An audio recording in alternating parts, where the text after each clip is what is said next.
Let's have a conversation. What's up, everybody? It's your boy Mark of Mindful Reality, where I recover reality TV from a mental health perspective. We're back again. A lot of people, including myself, have been wondering basically what Cirie has been doing since the time that the show ended. We've seen her sparingly. We see her here and there. She was at this awards thing that they had for the top 50 most influential women in reality TV. She's done an interview here and there. She's been doing a little bit of advertising here and there on her Instagram. She's starting to do cameos now. She's talking about her YouTube. She's spoken about wanting to do Amazing Race with Jared. You know, there's a few things here or there, but she's not been one of the super active people in the off season, as you might expect, being somebody who has already been reality TV famous for a number of years. So it's not the same type of situation for her. But regardless, I was interested to hear what she was going to say in her God 101 interview with Julie. The interview was actually 80% about God and church and religion. And, you know, that's the main theme of what those interviews she does is about. But this one was heavily focused on that and a little bit on Big Brother. She said, "Oh, I only have 4 minutes left, so I have to ask you some Big Brother questions. If you want to see it in its entirety," which was, I think, around 14 minutes, you can. But I am just going to give y'all the summary of the relevant Big Brother part that I put on here. Now, let me jump into these comments really quick. Hi, Debbie. Hi, Dee. And hi, Ma. So Julie asked her, did Jag's final speech have an impact in whether she was going to vote for him or not? And instead of just telling you guys, I'm actually going to play the clip and you can see it for yourselves. Yeah. Okay, we have to talk about Big Brother stuff because we only have less than 4 minutes left. Did you change your vote to vote for Matt to win when you heard Jag's final speech to the jury? Because he got a little dark with, you know, your blood is on my hands, like you're all there, I'm here, I did it, I willed it. I felt like he had your vote until that speech, but I could be wrong. So my vote for Jag changed because I was at the round table. I was Jag's advocate because I do feel like Jag played a great game. However, the last 2 weeks in the house, Jag's arrogance and in that speech, the speech was just a cherry on top. The last 2 weeks in the house, I saw a change in Jag's behavior. It's almost like Jag had already resounded to the fact that he won the game and he was able to show his true arrogant side, I guess is the way I want to put it. And then when he made that speech, that just pushed me over the edge. And I'm like, see, that's the arrogance that I was telling you guys that I started to see in Jag. And I did not like that. Like, yes, you could have played a great game, but some of the things that you did while you were in your arrogant mode, including that speech, you can't have my vote. And plus, I love Maddie. Have you talked to Jag since his win? I have not. Only person I really talked to was Izzy. Like, I've really been decompressing and spending a lot of time with my husband and my family. I did get a text from Matt. I got a text from Red. That's really it. So that's it.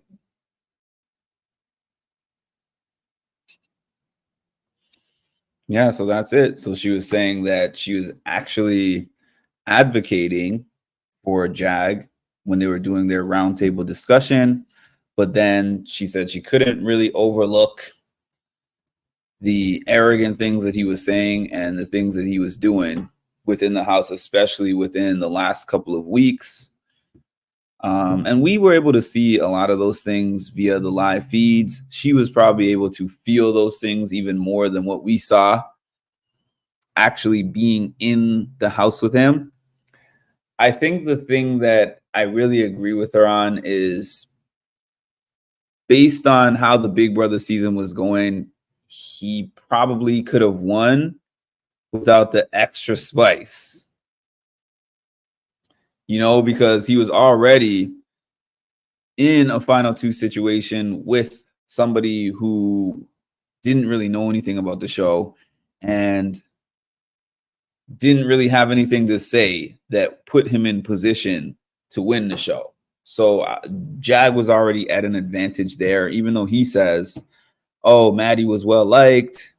I didn't know at that point in time whether I was going to be the winner or not, because I thought that he would kind of get the popular vote.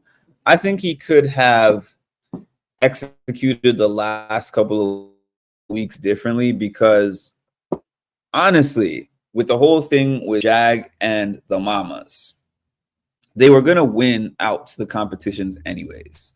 Between Jag, Matt, and Bowie, they were going to win out the competitions unless some random luck-based thing came about and Cirie or Felicia were able to win things and flip things around. It was most likely that they were going to win. So a lot of what they were saying and a lot of what they were doing was just unnecessary, and particularly him, because he was the ringleader of that. At the end of the day, I know some people on here will be Jag fans and will jump on here and say, does it matter? He got the bag anyways. He got the win. He did get the win. But I have been curious to see Cirie's opinion on the win, how he got the win, and what she thought about the voting situation.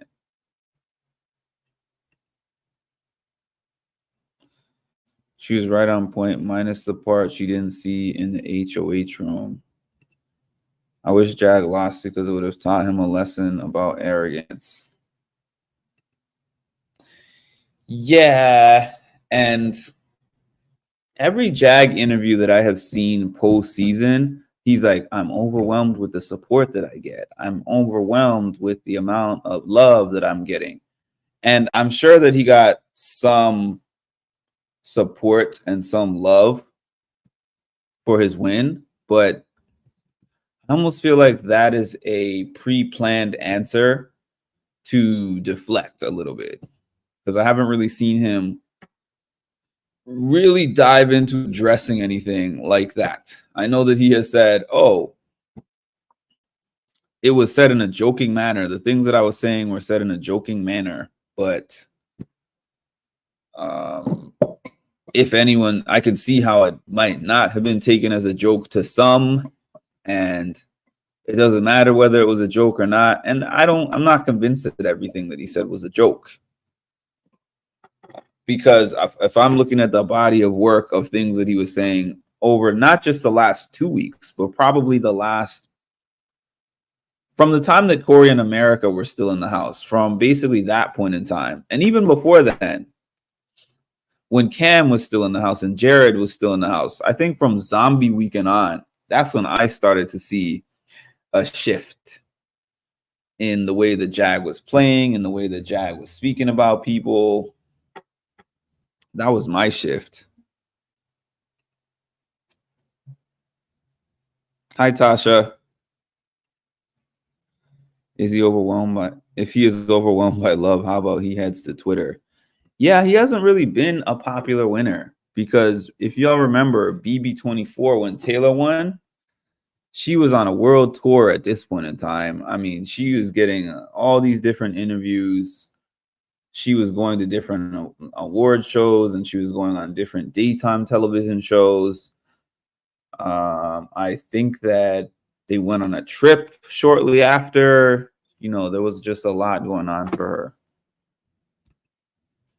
Zombie Week is a crucial turning point. And a lot of people have said, and I agree with this, that Zombie Week really killed some momentum of the season. The season was going along at a pretty decent pace up until then. And then we get Zombie Week and everything slows down. And from there on, the enjoyment of the season for me was pretty significantly less.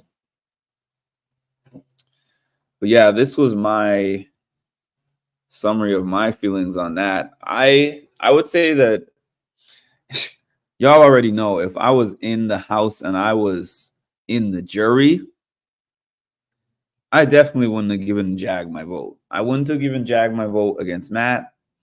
I wouldn't have given him my vote against Bowie. I wouldn't have given it to him against Cirie or Mama Fee. Anyone in that final 5 that sat in a seat next to him, I would have given them the vote. Well, I almost want to say Bowie is a little bit debatable for me whether I would do that or not. But the other ones, I would throw them the vote. Maybe you could call that me being a bitter jury, but I guess I'd be a bitter jury. I am the most iconic, masterful, amazing player in this game. And you are all there because your blood is on my hands. Ironic that they called it Zombie Week because it felt like zombies. It felt slow like zombies from that point on. I agree. If you haven't done so yet, please make sure to hit the like button, drop a comment, subscribe to the channel, and hit the notification bell to help the YouTube algorithm gods boost my channel back up. We got reindeer games coming soon. What are we? We're December 3rd today. So December 11 is when reindeer game starts. So we got 8 days till reindeer game. Let's keep the algorithm going so that when we start off, since that's going to be a short 6-episode season, people will be able to find me pretty quickly. And I hope that all of you have an amazing Sunday. And we're going to talk again soon. You are now tuned in to Mindful Reality, the channel that covers reality TV from a mental health perspective. What's up, family? It's Mimi from Big Brother Season 25, and you are now tuned in to Mindful Reality with Mark. I need for y'all to stop what you're doing and make sure that you like, comment, and subscribe because the math ain't mathin', okay?